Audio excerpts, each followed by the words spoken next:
Hello everybody and welcome to At a Glance. This is your host, the Pixel Pirate, and today we are taking a look at a game called Nether. Nether is developed by Phosphor Game Studio, and it is a survival slash horror slash large multiplayer game. I wouldn't go so far as to say it is an MMO, because it is in fact not.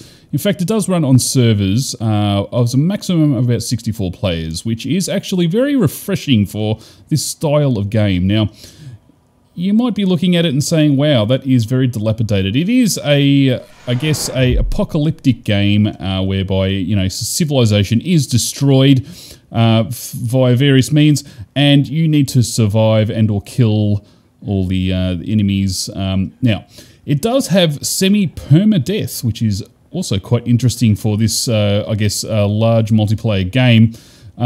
You actually have two levels for your character. You have one level that is a worldwide level where it doesn't matter how much you die, you keep those levels. And then you have a character-based level where once you die, that is it. You lose all that, that stuff. So very interesting indeed. And I have to say, slightly overwhelmed by the fantastic nature of the environment. If you just look around here, it's just very, very nice indeed. There is no sameness to the environment in that, you know, all the buildings, the architecture and stuff is all different for all the buildings that you encounter, and all those sort of dilapidated environments really lead to you being very, very involved in the story, in the gameplay. It's very visceral gameplay, if you like. I am actually going the wrong way, so I'm going to go this way. There are one thing I actually like about the game is there are not sort of, I guess, straight pathways to places. Sometimes you encounter dead ends, just like this one, and you need to turn back and go the other way. Now you might notice on the bottom right-hand corner you have health and another number that actually measures hunger. So you do need to actually consume food and other things. I'm going to have a look at the inventory here. I have a bottle of water here and some pills. I did have, in a previous playthrough, a gun and a better weapon, but I lost that because I died. So it is a game that's very much suited to, I guess, the more hardcore player, but it doesn't exclude people by any means from a more casual style of gameplay because of the worldwide levels. So that's fantastic. And it also allows you to play singularly, like a single player game, but also, if you want to play in parties. And I'll show you what I mean by that. So this is the map of the game. And as you can see, there are several things going on. Safe zones are under attack. There's an escort mission over here. And I am actually going towards this safe zone here to go and help them out. Now, what I mean by safe zone is an area where you can't attack other people or be attacked unless there is I guess, a event going on in that particular safe zone. So, just as an example, in a safe zone, if it comes under attack, you have to, I guess, you have to repair the things that are sort of helping you not spawn monsters. We haven't actually encountered a monster yet. Monsters can be few and far between, and then sometimes they can actually attack you quite heavily. So you have to be very, very careful. You can sneak past enemies and stuff like that. We're going to actually encounter a couple here when we get into the safe zone. And yeah, it's just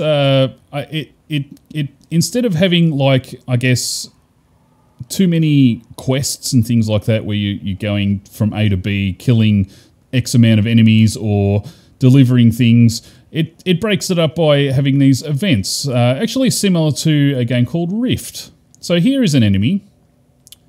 As you can see, there are 2 out of 3 devices that have been... Oh wow, he exploded. That's not good. And here's another one. Alright, is he gonna explode? Oh. All the enemies can do this teleportation where they just disappear and reappear either behind you, in front of you, a little far back, or what. You just don't know where they're going to come from. It leads to a very exciting, I guess, gameplay or combat, I should say. It would help if I could actually hit him. I think I'm going to die. Oh, I nearly died, but not quite. We're going to pick up his skin. Yep. Okay. Whoa, there's another dude. Alright, try and kill him. Yeah, so as you can see, if 2 or 3 of the devices are repaired, once all of them are repaired, the event is over and you can continue on with your day. All the safe zones, and I died unfortunately, all the safe zones do have, you know, crafting places, places that you can buy stuff, and other things like that. So that's what safe zones primarily are. There is PvP combat in the game. You can join a faction and PvP with other people. So this is the character screen. You can create a new character and yeah, you choose like your clothes and stuff like that. You can also choose, I guess, different styles of, you know, overall uniforms. You can purchase those with in-game cash. So we will go with the Urban Warrior here. You also get some taunts. You unlock all those. So I've unlocked a couple here, such as that and Mercy. And there's a whole bunch of taunts there. And finally, you also have, I guess, skills here. So skills with guns, stamina, survival, and so on. You level all those up with experience and you can do extra things. So for example, with stamina, I should say, you can... you have a skill of runner. So you can run, your sprint speed is increased by 25%. So there you go, that is Nether. It's a very interesting game. I highly recommend you go and check it out. And if you have any comments about the game or you would like to share your experiences with it, feel free to leave a comment below. And if you'd like to know more about the game, you can head over to the Gamepedia wiki linked in the description. That is it today. This has been your host, the Pixel Pirate. Thanks everyone for joining us, and I will see you next time.